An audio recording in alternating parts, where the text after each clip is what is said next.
Olá, sejam bem-vindos ao podcast Learning, Creating e Sharing, episódio 28. Luís Almeida, e hoje temos connosco o prazer, Sérgio Silva. Viva, Sérgio. Hoje. Muito obrigado pelo convite para estar aqui hoje, para falarmos um bocadinho. Ótimo. Obrigado eu por teres aceitado. Sérgio, olha, ia sugerir começarmos aqui só por fazeres uma breve introdução, um resumo teu. Sei que o historial é grande, a jornada. Se calhar um bocadinho o que é que fazes, tua jornada profissional e um bocadinho académica, só para quem possa ainda não conhecer, ter aqui um overview.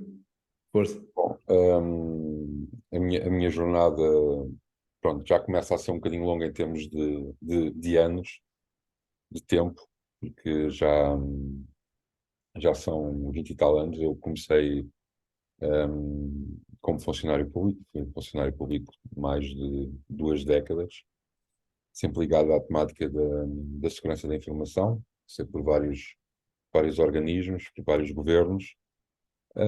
Depois, em 2019, decidi que estava na altura de ir para outros desafios e então fundei a CyberSec, que é a minha empresa de cibersegurança, onde tenho feito a atividade atualmente. A nível, a nível académico, comecei pelo técnico há muito tempo, em 1992.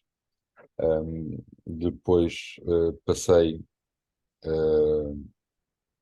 também pela Academia Militar, pela Lusófona.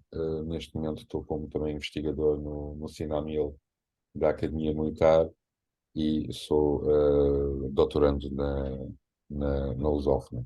Portanto, este é um bocadinho do meu percurso. Até agora sempre tem um fator em comum, que é sempre ligado a questões da segurança da informação e por aí adiante. Excelente.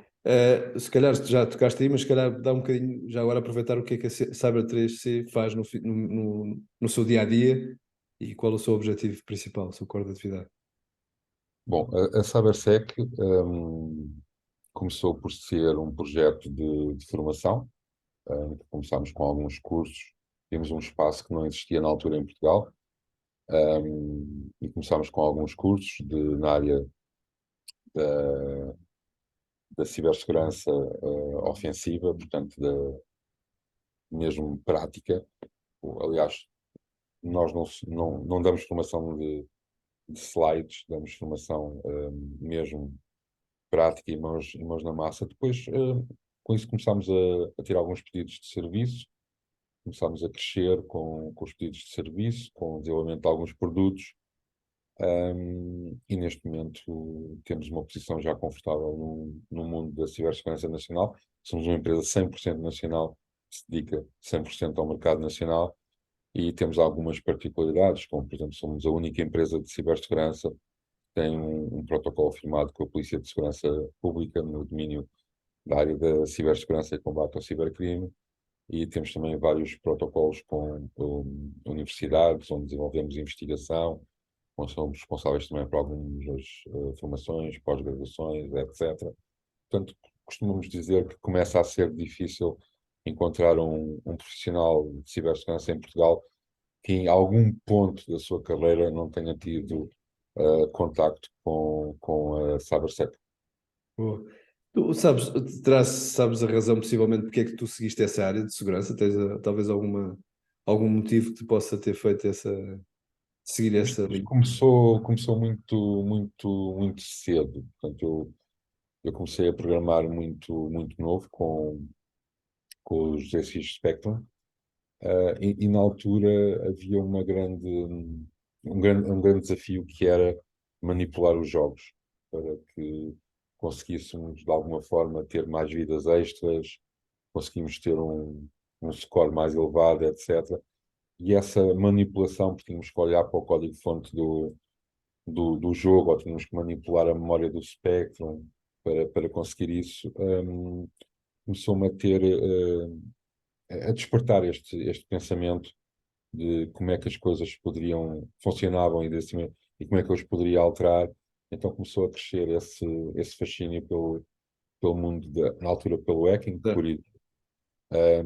e pela segurança da informação. Portanto, ainda vivi ali aqueles anos 90 em que o mundo, o underground do hacking estava muito presente, em Lisboa também.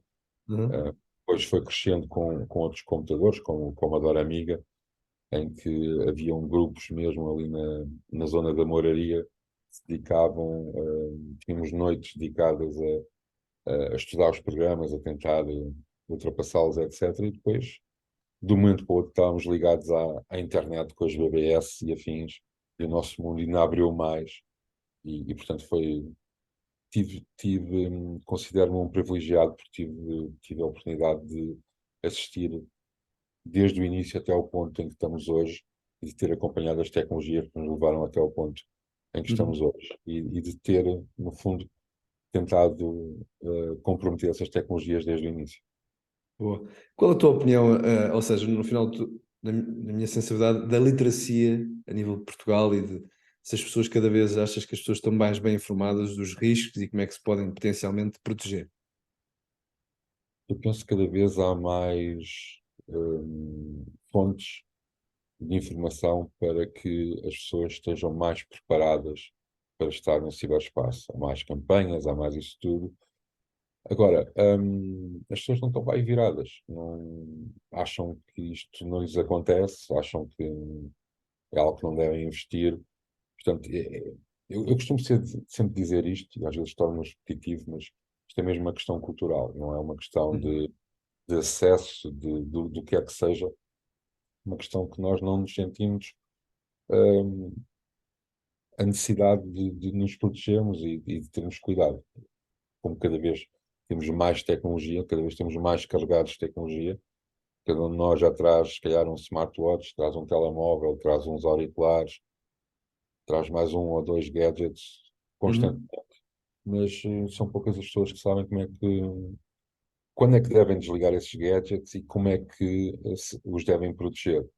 Hum, Talvez porque não, é algo que não está incutido na educação deles, não está incutido esta necessidade de proteção. Se calhar seria quando nós falamos da educação, né, e das várias greves que existem, às vezes eu próprio me pergunto, este tipo de ações, se calhar a educação, seja ela na área da segurança, seja ela na literacia digital ou até financeira, acho que são áreas que potencialmente acho que deviam pelo menos dar as bases para que pudéssemos, de uma certa forma, também perceber os perigos que estamos associados, né? Sim, sem dúvida. Há aqui duas grandes faixas etárias que deviam ser os targets dessas campanhas. Uma são os mais novos, Claro. portanto, nas escolas deveria, de alguma forma, tal como existe, penso que ainda existe a disciplina de a religião e moral, né? E Uhum. criar, haver uma disciplina de cidadania no ciberespaço ou qualquer coisa do género, Claro. que os ensinasse os perigos, o que é que eles podem, o que é que podem fazer, o que é que não podem fazer, e se fizerem algo que seja menos bom, o impacto que aquilo pode ter, não só agora, mas para o resto da vida deles. Uhum. E depois temos do lado oposto, na outra faixa etária, os mais idosos, que de Claro. repente são obrigados a usar uma série de plataformas e ter uma série de acessos que não estão minimamente preparados, e isso será muito mais difícil porque a evolução deles a nível de conhecimentos na área tecnológica é muito mais difícil. E às vezes nós temos problemas, por exemplo, eu no outro dia andei à procura de um telemóvel para uma pessoa já de muita idade na minha família. Uhum. Foi um drama encontrar um telemóvel que fosse só teclas para fazer chamadas. Porque uns tinham um botão numa lanterna, outros tinham para tirar fotografia, outros tinham rádio, não sei o quê. Claro. São botões que só vão trazer entropia à pessoa que o vai usar e que ela não o vai usar. Portanto, Claro. cada vez temos mais tecnologia, tecnologia, tecnologia, mas temos depois estes dois mundos mais novos e os mais idosos. Pelo meio, claro, também há pessoas que terão dificuldades, mas principalmente estes que poderão fazer coisas menos acertadas no Claro. ciberespaço. E até porque nós, a nível de país, e acho que a nível mundial, somos os países mais idosos do mundo. Atenção, por isso concordo com o que estás a dizer que cada vez mais, não só começar para que as gerações no futuro tenham essa importância de cidadania e também saber, pelo menos, o que não fazer, né? Ou o impacto disso, mas também aqueles que se calhar não tiveram essa oportunidade, como é que nós vamos ajudar eles eu tive essa sensibilidade quando aconteceu a parte principalmente do Covid, em que de um momento para o outro todas as pessoas estavam ligadas e, coitadas, e às vezes as pessoas mais idosas não sabiam como fazer, né?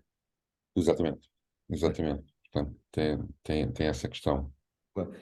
E se nós passamos para um tecido mais, ou seja, mais empresarial, qual é que tu consideras os principais desafios? Porque, ou seja, eu acredito, mesmo na área que eu trabalho, muitas das vezes eles veem isto como um custo, por assim dizer, e se calhar e só muitas vezes atuam-se quando, como dizer, quando já está a casa, já foi ativa, por assim dizer, pelo lado negativo. Como é que tu consideras esta literacia ou mentalidade que existe, pelo menos no nosso tecido empresarial em Portugal? Eu acho que é um reflexo um bocado desta parte cultural que eu falei anteriormente. Ou seja, nós temos, em Portugal, temos dois momentos em que toda a gente se preocupa muito com cibersegurança. Uma está quase a acontecer, junho e julho, que é quando é o evento do Centro Nacional de Cibersegurança, o CIDES, as pessoas se Uhum. sentem muito motivadas, vão ver as palestras, assimilam, reagem aos conteúdos, reagem ao esforço que está ali a ser feito pelo CNCS para evangelizar as pessoas. E depois o segundo momento é em outubro, que é o mês da cibersegurança, em que há montes de eventos, há também outra vez Uhum.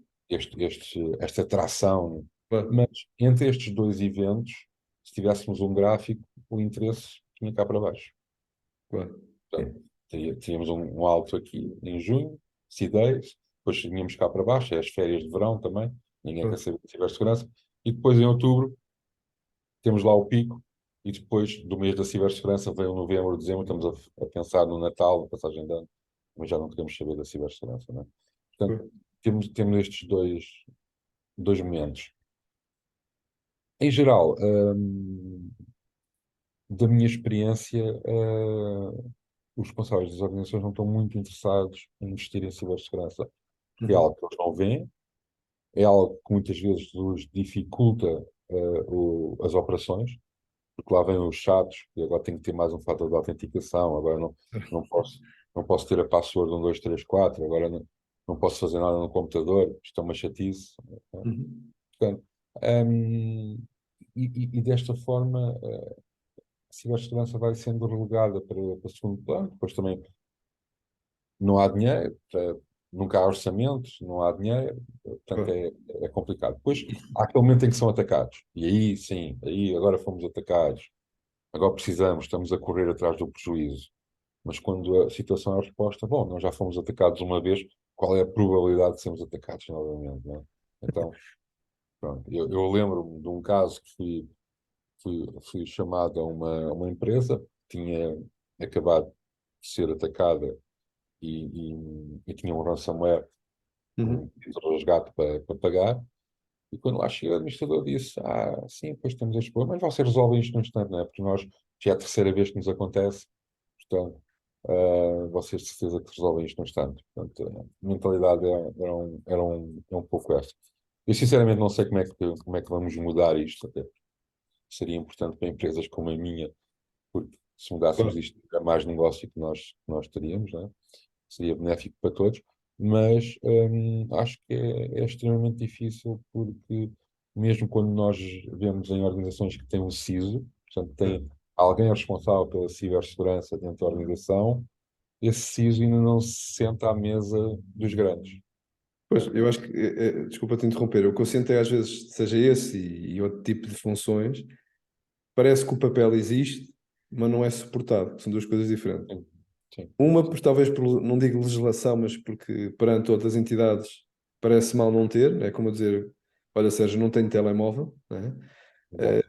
e na outra que é a importância, porque muitas vezes, não sei se te acontece isso, que talvez eles não se apercebem qual é o custo da empresa se for preciso ficar parada, ok? Não se apercebem nem têm noção que isso às vezes é possível. Parar Uhum. a produção ou de alguma forma sabotar a produção. Eh, Uhum. e é engraçado porque as pessoas percebem isso, na, por assim dizer, entre aspas, no analógico, não é? Uhum. Se eu tiver um funcionário que não feche a porta da fábrica numa sexta-feira à noite e não liga o alarme, e se segunda-feira de manhã alguém lá chegar e a fábrica tiver sido assaltada, hum, houve ali alguém que não fez o que devia ter feito, né? Claro. Ou se eu não investir em fechaduras. Mas no ciberespaço isso não se reflete, porque parece que ainda estamos naquela fase de pensar que isto é tudo muito familiar, que a informática é uma coisa que todos fazem portanto, alguma coisa há de ser, né? E porque as empresas não se podem esquecer que no final do dia, com esta questão da internet, não é de agora, mas as empresas são globais. Por Sim, isso. E os ataques não são, atenção, não tenho muita experiência, mas do que eu mais ou menos tenho, isto não é uma coisa que se faz hoje, planeia-se hoje para fazer hoje. Se for preciso, as pessoas estão lá há bastante tempo a recolher essa informação, a trabalhar essa informação, para que possa ser 2, 3 meses, não sei, não tenho aqui não há um dado se calhar, mas essa não, informação vai sendo trabalhada, não é? e- sim, isso é um excelente ponto de vista, porque os atacantes também, quando comprometem um sistema, não comprometeram naquele dia, né? Claro. Andaram ali, se calhar já estão dentro da rede há meses, portanto, Eu a analogia que faço, não sei se concordas um bocado, para passar à próxima pergunta é, eu lembro quando na altura, um bocado no analógico, vá, porque eram os polícias por causa do assalto das casas, e eles diziam, eles quando fazem um assalto da casa, eles já viram a vossa casa, eles já sabem os vossos hábitos, eles já sabem quando é que vocês entram, quando é que vocês saem, com quem vocês saem, quem é que vocês comunicam e tudo o resto. E aqui é a mesma coisa, de uma certa forma, certo? sim, é verdade. Aliás, existe um modelo de ciclo de ataque em que a primeira fase é a angariação de informação do alvo. Portanto, Hum, eu vou angariar a informação, tudo o que eu conseguir encontrar do meu alvo, e depois vou tratar hum, para um ataque. Portanto, muitas vezes, se nós estivéssemos atentos aos sinais que alguém está a recolher informação sobre nós, se calhar podíamos ter ali um alerta de que há uma forte possibilidade que iríamos ser atacados. certo. E às vezes nem que fosse por uma medida de prevenção, né? Porque acredito que nem todas as empresas que vocês possivelmente consultem tenham um plano de estratégia de recuperação. Ou seja, da mesma forma que tem uma recuperação de um backup, de um sistema operativo, de uma fábrica, ou seja, de uma organização, né? Sim, sim, a maior parte delas não tem. Assim, nós vemos isso em organizações bem estruturadas, como os bancos, os seguros, Uhum. alguns hospitais, etc. Mas nós temos que ter em consideração, acho que são, não quero errar, mas mais de 90% das empresas nacionais são microempresas ou PMEs, né? Sim. O nosso Portanto, tecido empresarial é todo pequenas e médias empresas, sim. não são empresas que estejam também preparadas e que depois a segurança da informação também tem muito a ver com o nível de maturidade dos processos dentro da tua empresa, não é? Uhum. Tu tens alguém para fazer determinada ação dentro da empresa, tem que ter acesso a tudo e mais alguma coisa não está bem definida, não é? Portanto, e depois definir esses processos, é extremamente difícil. Nós ouvimos sempre uma frase que nós adoramos, que é sempre foi assim. Certo. É isso mesmo. O que é que agora tinha que mudar, né? Sim, sempre foi assim, funcionou. E portanto, porque é que agora vêm vocês dizer que isto tem que mudar? Eu permito-me antes passar. Eu, em 99, quando entrei na IBM, a melhor experiência que eu tive, se é que posso dizer, na área de segurança, foi quando entrei em 99, dia 1 de dezembro, na IBM. E posso dizer que foi no primeiro ou segundo dia e vejo uma pessoa que potencialmente ia pegar numa pen e ia pôr no portátil.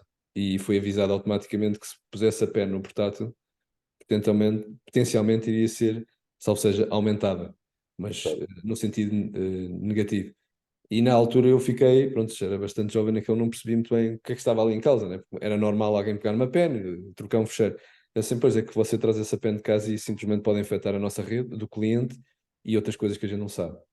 E eu Exato. fiquei assim, pá, uma pen, né? Que a gente associava, quando tem que ser uma coisa, tem que, os espaços não têm que ser grande. Não, era uma pen só, Exato. né? Exato. E como é que tu, Já nessa altura, já nessa altura, em 99, pronto, e eu sei que a IBM nesse aspecto é bastante rigorosa nesse sentido. Como é que é tu tal vês? questão cultural. É cultural, é isso mesmo. Não há. É que nem sequer se pensa não fazer isso, não é? Eu acho que vejo isso muito como fosse um atleta de alta competição. Se eu não dormir bem, se eu não tiver uma manutenção correta, por isso, esses passos todos, se eu não o fizer, é impensável ir fazer uma prova de alta competição. Quer dizer, pode ir fazer, mas os resultados não vão aparecer, né? Ou serão mais difíceis. Como é que tu vês a nível de potencialmente, acreditas que, não entrando muito politicamente, mas que os governos podiam ter uma voz mais ativa, um papel no sentido não só de literacia, mas também de ajudar, da mesma forma que nós vimos para tantas iniciativas, às vezes umas com mais fundamento ou não, se calhar alertar o perigo que estamos a falar. No final do dia, porque nós vemos só para a empresa estar sempre ligada, mas alguém no momento pode fazer o shutdown rapidamente, né? Pá, eu acho, assim, acho- eu, eu, eu tenho grandes dificuldades nesta questão, porque nós estamos em 2023 e Portugal já podia estar muito mais bem preparado nesta área. Estamos a fazer o caminho, portanto, temos Uhum. o Centro Nacional de Cibersegurança, que é o responsável, a tirada responsável pelas questões no ciberespaço. Mas devíamos ter um pouco mais, devíamos ter, se calhar, a nível ministerial, alguém que fosse a cara destes assuntos. No fundo, Uhum. para quê? Para o comum dos mortais, quando se falasse nestes assuntos, saber identificar quem era a pessoa a nível governamental que, Parece responder. exatamente, como Uhum. temos a nível de turismo, economia, segurança social, etc. Porque o ciberespaço, no fundo, ninguém pode fugir dele neste momento, nós estamos lá todos. Portanto, é algo que até por uma questão de educar a população em geral, que seria um bom exemplo haver uma entidade, não a um nível tão alto só de interação com empresas, etc., mas que puxasse estes assuntos para o comum dos mortais. Isso sim, aliás, até agora com os fundos existentes do PRR, eu penso que se está a perder aqui algumas Oportunidades. oportunidades de ter aqui uns planos de educação e consciencialização adaptados à população em geral. Até porque eu dou um exemplo muito simples. Um, Se tu fores fazer reciclagem e puseres o vidro no lugar do cartão, se Uhum. tiver lá um miúdo qualquer, ele vai te dizer que tu estás a fazer mal. Uhum. Porque, como é que ele sabe? Ele sabe porque houve um enorme esforço, não é, em Claro. educar que a reciclagem é importante, como é que deve ser feita, etc. E foi feito nas escolas, foi feito na televisão, etc. Uhum. Tu alguma vez viste algum anúncio na televisão a falar de cibersegurança? Não. E Ou às o que é que vezes, pode ser e feito? às vezes até, como tu sabes também melhor, às vezes quando até falamos, às vezes podia ser aproveitar quando falamos renovação dos cartões de cidadão, por exemplo, da Coisas muito importância, simples. não é? Coisas muito simples. E nós, Aproveitar às vezes as coisas que já existem, né? Nem estou a dizer sim, criar uma separada, mas ao menos pequenas, sim. o impacto que isso tem, né? Eu não te vi uma coisa muito gira do ACP. Eles têm, acho que é o Minuto ACP, ou o que é, em que Uhum. eles em um minuto falam de um tema relativo à segurança automóvel, o que é que seja. Sim. Um minuto de cibersegurança. Vamos encaixar este minuto. Num minuto, olha, o que é que tens de fazer para manter o teu telemóvel protegido? O que é que tens de fazer se vais de férias, etc. Uma coisas Sim, muito ao simples. final do ano estávamos a aumentar 365 minutos, não é? Ao final do ano tinhas 360 minutos que no próximo ano podias repetir, É podias isso que eu ia validar, dizer. Claro. podias fazer uma série de coisas. E começavas a criar aqui uma consciência, porque as pessoas viam na televisão, pá, tinham aquele minutinho, até achariam extremamente importante. Portanto, acho que este é o caminho que deveria ser feito. Não entendo porque é que não está a ser feito.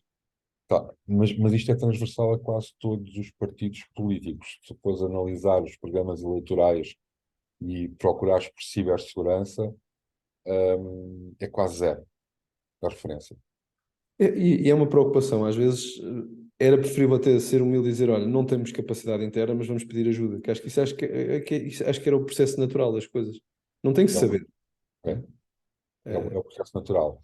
E a cibersegurança passa muito também pela partilha, pela comunidade.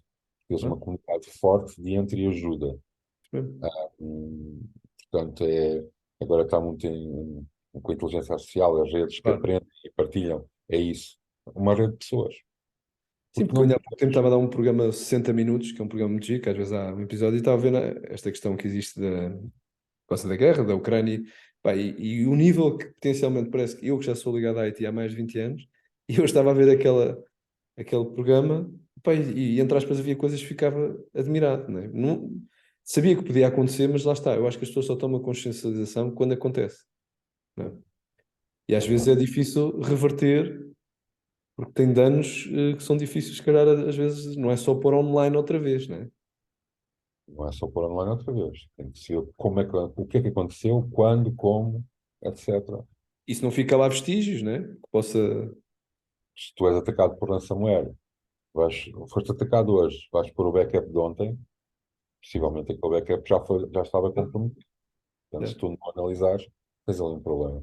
Diz só ajudar aqui, se calhar, para a comunidade, o que é ransomware, se calhar às vezes para algumas pessoas podem não ter essa sensibilidade. Ok? Claro que sim. Bom, o ransomware é um tipo de crime informático.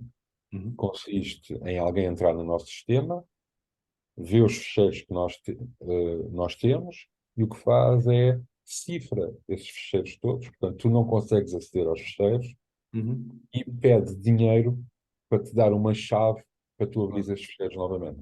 Encriptar os teus fecheiros, por assim dizer, né? Cifrar, exatamente. Uhum. Claro. Portanto, ele cifra os teus ficheiros e se tu não pagares, tu não consegues ter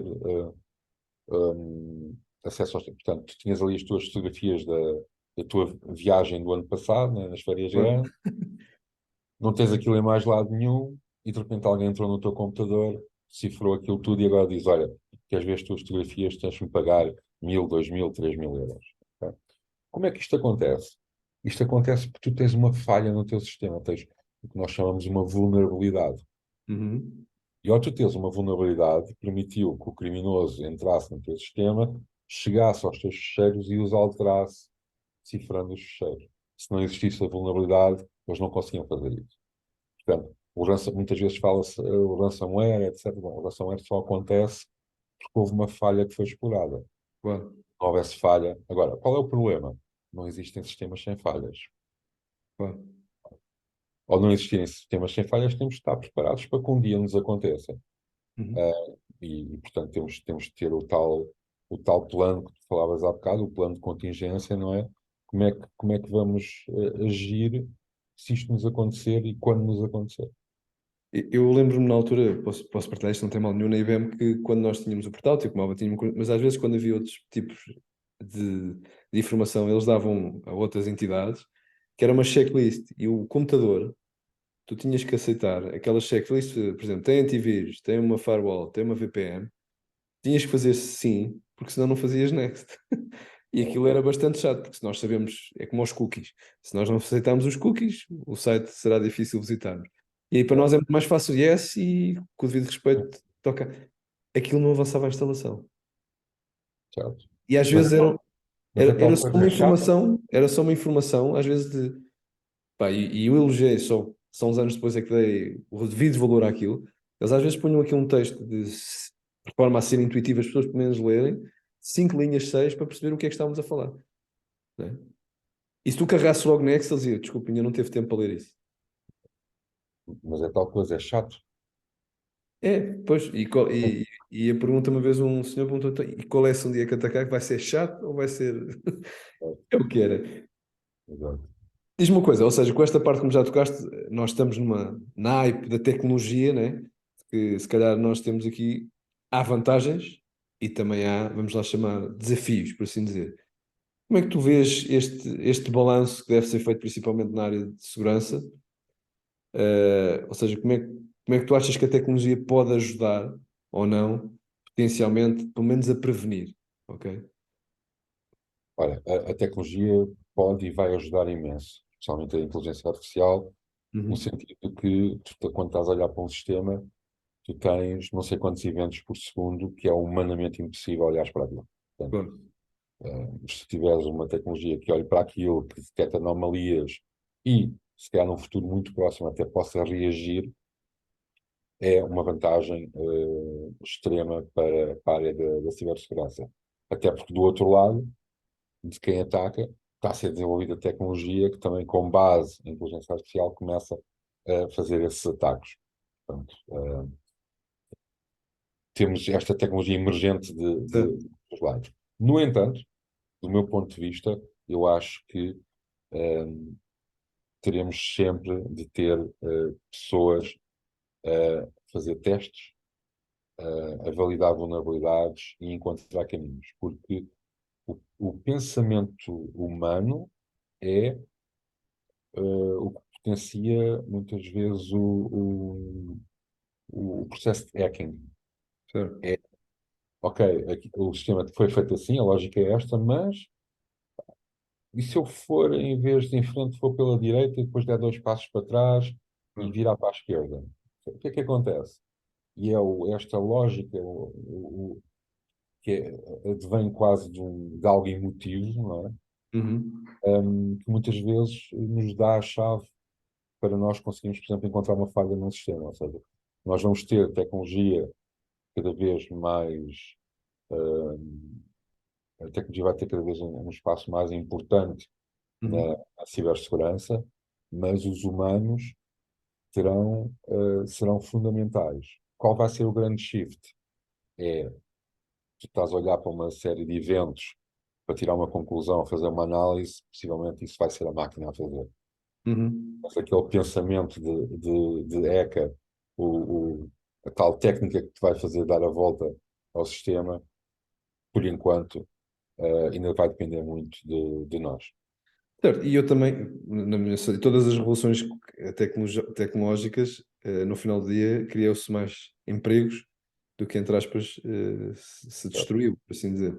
Claro é que os trabalhos, talvez mais rotineiros, por assim dizer, podem potencialmente ser substituídos, e quem tiver essa capacidade de investir em formação e de querer evoluir, vai conseguir abrir outras oportunidades que se calhar nem nós sabemos quais são as novas áreas, né? É engraçado porque é isso mesmo, ou seja, as oportunidades estão para as pessoas começarem a usar mais o cérebro, É. enquanto que essas tarefas rotineiras, em que quase não é preciso pensar, vão ser as máquinas a fazer. Portanto, e isto é engraçado porque, no fundo, chegamos à conclusão que a verdadeira inteligência, por enquanto, ainda está do lado dos humanos. Não é? Certo. Isso mesmo. Diz-me uma coisa, acredito que nesta velocidade em que, que as coisas andam, possivelmente como é que tu tentas te manter, vamos chamar, atualizado ou mais ou menos na hype de, porque isto, nós somos, a informação cada vez é maior, mas temos que lutar para a parte de qualitativa e não tanto quantitativa, não é? Olha, isso é sempre um grande desafio. De vez em quando vem aquele colega que diz assim: Olha, está aqui este link, tem aqui não sei quantos artigos e sites sobre este determinado tema. Tu olhas para aquilo, tens 1000 documentos para ler. Tu não vais conseguir ler 1000 documentos. Como é que tu vais fazer? Bom, eu tenho uma técnica que já uso há alguns anos, tem resultado para mim, que é eu determino uma hora do meu dia para ler e Uhum. estar informado, e escolhi algumas fontes de informação um, para, para, para ler. Portanto, Claro. algumas fontes de informação que, no fundo, me dão, dentro daquela temática, o que está a acontecer naquele momento. Uhum. E depois tento, todos os meses, identificar pelo menos 2 livros, para comprar e ler. Uhum. E quando eu digo livros para comprar e ler, é efetivamente livros em papel. Porque Certo. eu não sei se está da idade, mas tenho alguma dificuldade em ler um livro em formato digital. Não é a mesma coisa. Eu tenho dificuldade pessoalmente, eu não tenho problema, eu pessoalmente não tenho mesmo, parece que não consigo assimilar da mesma forma. É estranho, mas Preciso ter o papel, pronto. Então já não estou sozinho. Ah, já estamos analógicos. preciso. E é esta técnica que eu uso para estar atualizado. É impossível estar 100% atualizado. Cada vez mais há mais informação, mais débito, mais artigos, mais livros, mais comentários. É impossível. Portanto, no fundo, eu tento me focar naqueles, naquelas fontes de Uhum. informação primárias que eu já sei que são muito boas, e a partir daí, depois, se eu vir alguma coisa que me chama a atenção, eu tento explorar melhor. Claro. Dando uma adenda ao que tu estavas a dizer, o outro passo que eu tento falar na área de inteligência artificial é depois tentar falar com outras pessoas. para tentar perceber um bocadinho por onde eles andam, o que é que estão a fazer e a ler. Também às vezes pode-me ajudar aqui a identificar algumas áreas que possa não estar a investir tanto a nível de conhecimento. Sim, sim. Nós também temos na nossa comunidade de CyberSec, temos um grupo de ex-alunos, portanto, desde Uhum. sempre, em que eles também vão partilhando alguma experiência, vão colocando dúvidas e também se têm aprendido muito na troca de informação desta comunidade e de partilha de experiências. Claro. Sérgio, alguma história que tu consideres, vamos lá, de sucesso ou que tenha sido interessante no meio deste cenário do ciberespaço que, sim, não interessa revelar nomes propriamente, mas que possa ter sido, ou seja, interessante partilhar e que tenha tido impacto na vida dessa organização ou das pessoas ou o que quer que seja? Olha, eu não gosto muito de falar Uhum. de talvez um dia no livro das memórias, mas vou falar de alguma história muito engraçada que aconteceu com o projeto que nós temos, que é a Academia Nacional de Cibersegurança. Desde Uhum. 2019 tem vindo a formar especialistas em cibersegurança e já vamos com quase 400 e na 17ª edição, portanto é um curso de 8 meses, que o mercado nacional tem absorvido quase todo o recursos. E Uhum. nós tivemos, já não me lembro qual foi a edição, tivemos uma aluna que quando entrou ali era dentista. Ela nunca tinha mexido em informática. Era dentista, fazia implantes, etc. E ela chegou ali e disse, olha, eu faço isto na minha vida, mas por alguma razão, nunca sabemos qual, ela não queria ser mais dentista. Uhum. Então ela veio fazer o curso connosco, batalhou, aplicou-se mesmo muito, e hoje em dia é uma das responsáveis de cibersegurança, numa organização nacional de muito impacto. E isto foi uma transição de carreira que eu gosto sempre de falar nela, porque foi algo que era completamente ao lado desta área, foi alguém que Certo. veio do zero, que assimilou o nosso curso e transformou a sua vida. Portanto, aqui houve um impacto da Academia Nacional de Cibersegurança muito positivo e significativo Claro. na vida desta pessoa. E acima de tudo também, de uma certa forma, que podemos provar aquele, às vezes a questão do que nada é impossível, né? De uma certa forma, né? Nada é impossível. Nada às vezes isto parece um chavão, não é? Claro, sim, por isso é que eu estou a Impossível, dizer. Parece. mas desde que não dependa de limitações físicas, não é? Certo, Sempre se eu quisesse ser bailarino agora a esta idade, se calhar não conseguia, não é? certo. Se calhar conseguia, mas Se não calhar, ia conseguir, não a nível profissional, se calhar. não a nível profissional, exatamente. Por isso é que os jogadores de futebol, ali aos 40 e poucos anos, começam a Claro, encostar às boxes, não é? claro. Mas do ponto de vista em que tu só dependas Entre do aspas de ti. conhecimento de Entre aspas. ti, não é? Tu podes chegar a qualquer lado. Podes Claro. chegar a qualquer lado. Boa. Algum livro ou filme, palestra que tu gostes de recomendar? Assim. Olha, eu gosto de recomendar um filme que não tem nada a ver com isto, ok? Uhum. Que é A Vida Secreta do Walter Mitty. Uhum. Certo. É o filme de um tipo que tinha uma vida rotineira e de repente mudou a sua vida e foi para a Islândia. Ok? Pronto. E é um filme que fala de transformação, fala-se muito em transformação digital. Eu gosto do termo transformação pessoal.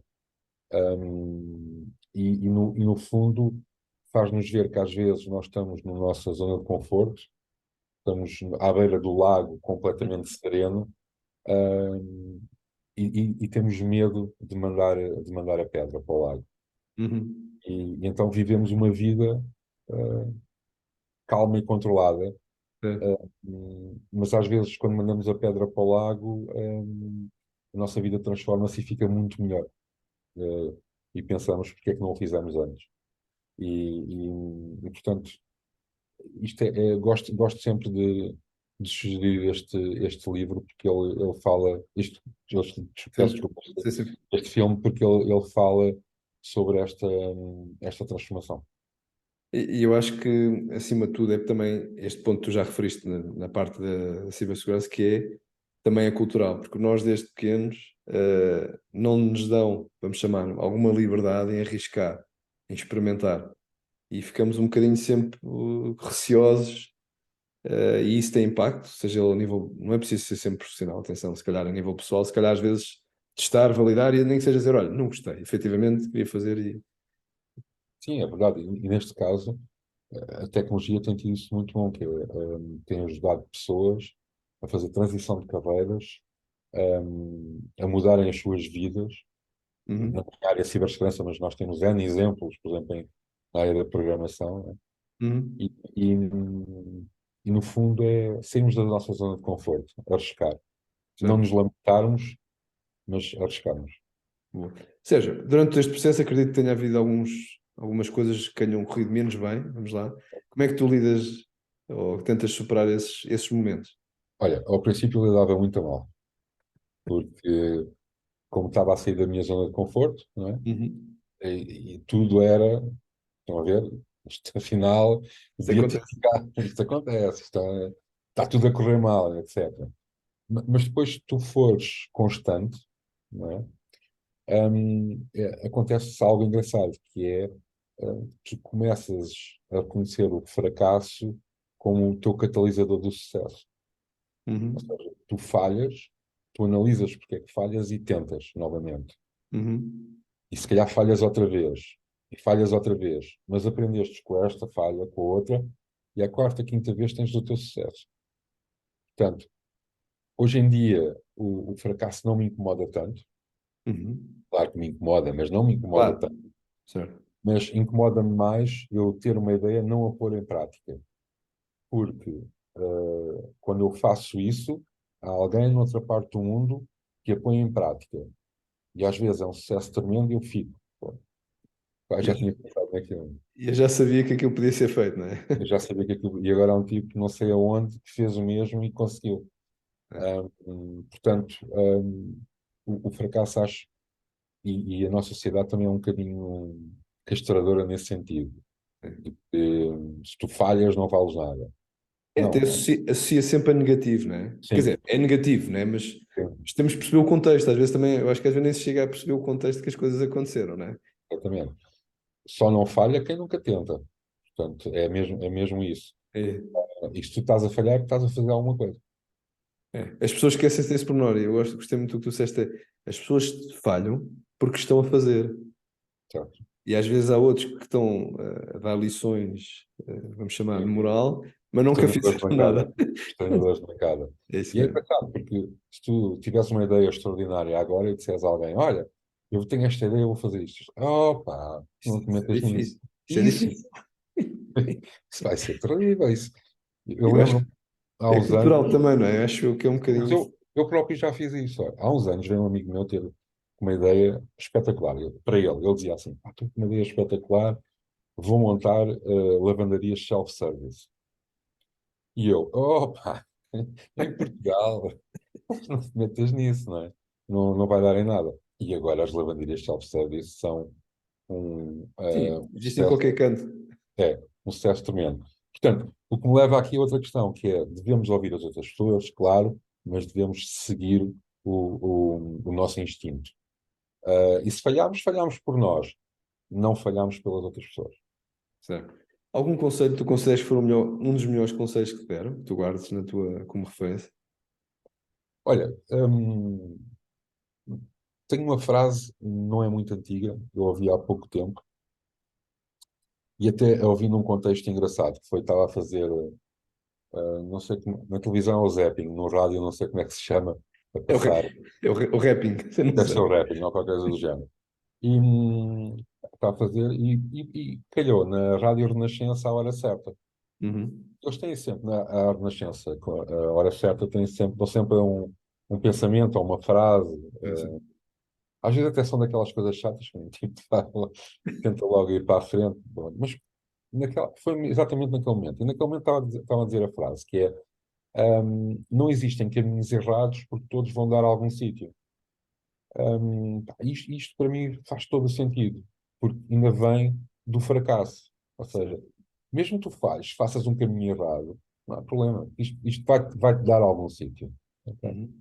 Portanto, e no fundo este para mim é um conselho muito, muito interessante e também muito motivador. Sim, lá está. Nós aproveitarmos aquilo que potencialmente não correu bem, mas também servir como aprendizagem para melhorarmos, não é? No final do dia. É, Eu não quero ser muito filosófico, mas no claro, fundo, nós estamos aqui, a nossa vida é uma aprendizagem, não é? certo. Eh, e nós temos que aprender com o que vamos tentando, o que vamos falhando, etc. E isto também tem muito a ver com a cultura do hacking. O Uhum. hacking é isto mesmo, é fracasso. É tentar falhar, tentar falhar, tentar falhar. Nós, na década de 90, quando fazíamos isto, era uma desgraça porque não havia internet, não é?